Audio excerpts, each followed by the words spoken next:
no friend to me. Wage a war, wage a war, wage a war, wage a war against mediocrity. It ain't no friend to me. Wage a war, wage a war, wage a war, wage a war against mediocrity. It ain't no friend to me. Wage a war, wage a war, wage a war, wage a war against mediocrity. It ain't no friend to me. We are waging war on mediocrity. It ain't no friend to me. It's your boy, the motivational teacher to the masses, bringing you another edition of these hits, high intensity trainings. And this one shall be no different. And today, for a brief moment, for a very brief moment, as I look out on this, it's a cloudy, a light sprinkle. I know the storm is going on right now. I'm pretty sure we're getting a little bit of the back end of that storm, but it's windy.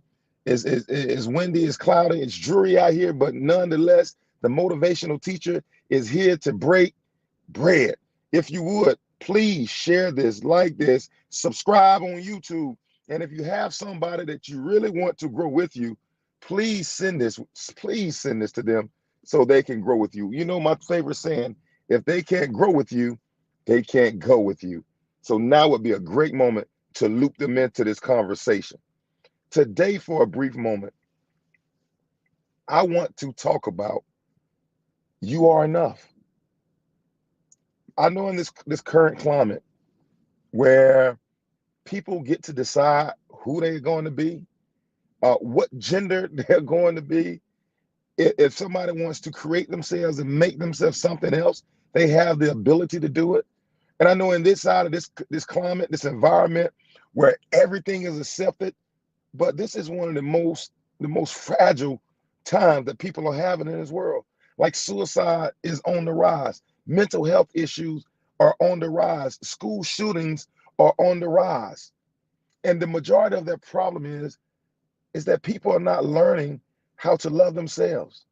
I'm breaking bread right now.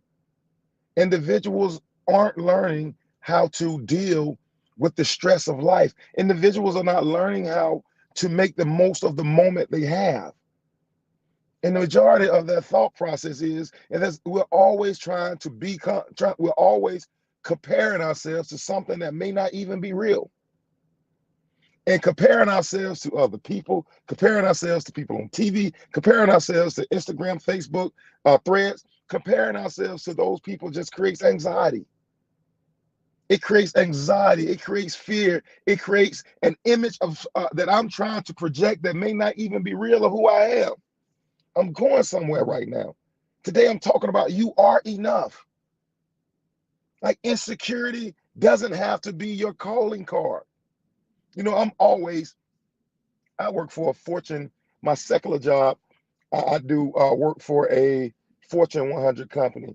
And I always like going into rooms where I don't know anyone, maybe people don't know me, but I love going into rooms where I can sit down and listen and just see where people's emotional intelligence lies. Who has to be the loudest voice in the room? Why do they have to be the loudest voice in the room? A lot of times it's insecurity. It's me trying to put on an image. It's me trying to project an image of who I am that I'm not. I'm breaking bread already 3 minutes into this thing. And I can guarantee you that with some of you all out there that I've already struck a chord. How do I come to the conclusion that I am enough? Part of it is I have to live in the moment. That's where we're going today. We have to stay present in the moment. The reason why a lot of us have imposter syndrome, and I personally think a small piece of imposter syndrome is healthy because it helps you to see farther down the road than what you could naturally if you believe you weren't enough. But I do believe that too much of imposter syndrome leads to low emotional intelligence.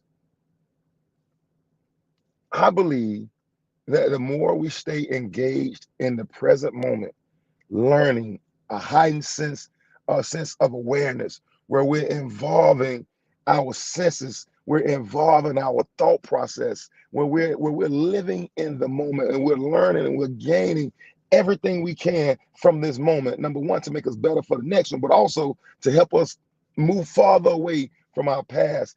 I think we start to learn that we are enough. Oh my God, that's a bread-breaking moment.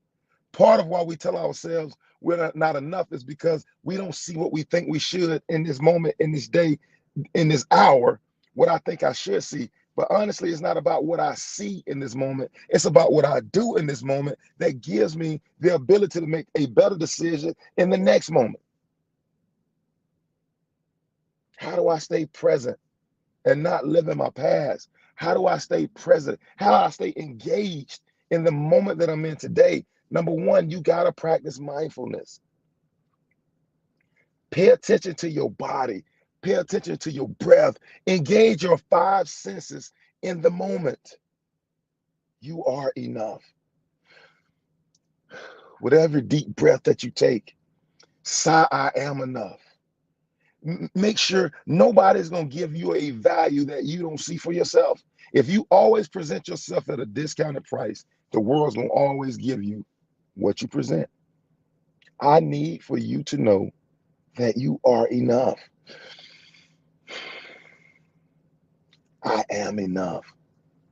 Engage your senses, your thoughts into this present moment. What am I learning? What am I gauging? What's around me right now that contributes to my well-being? You are enough. And you need to tell yourself that 15 to 20 times a day until you start to believe that you are enough. I know something about you that you don't know about you. You possess all the things that you need on the inside of you to accomplish whatever the goal, whatever the dream, whatever the ambition is that God is giving you from the foundation of the earth. You possess it already on the inside of you. You possessed it before the foundation of the earth. But I gotta believe that the great I am, who awakens my I am, made me enough. And from my words to your ears, you are enough. Yo, this has been the Motivational Teacher to the Masses with a quick hit. If you would, subscribe, like it, post it, share it. And until next time, I'm challenging you to wage war on mediocrity. Your boy is out. See, it ain't no friend to me. Wage a war, wage a war, wage a war.